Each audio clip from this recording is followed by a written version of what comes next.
السلام عليكم ورحمة الله وبركاته، والصلاة والسلام على أشرف المرسلين سيدنا محمد عليه أفضل الصلاة والسلام. ازيكم النهاردة يا أحبابي؟ كل عام وأنتم بخير.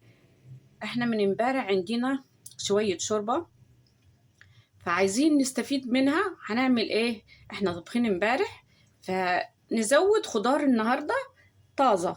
احنا عندنا كوسة أو بسلة أو أي حاجة انت حطاها في الفريزر حافظاها. هنسويها. هنحط معلقة سمنة،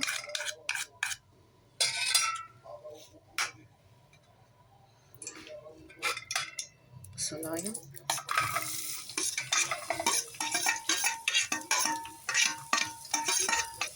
قرن فلفل،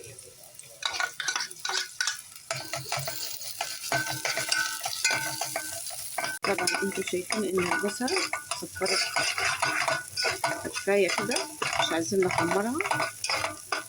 هنكون خالطين كوبايتين طماطم، نحطهم هتغلي، نغطيها وتغلي نرجع لكم. اهو شفتوا الصلصة بقت حلوة كده، كفاية كده.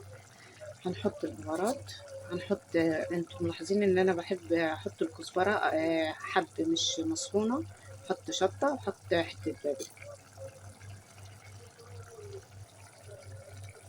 نحط الكوسة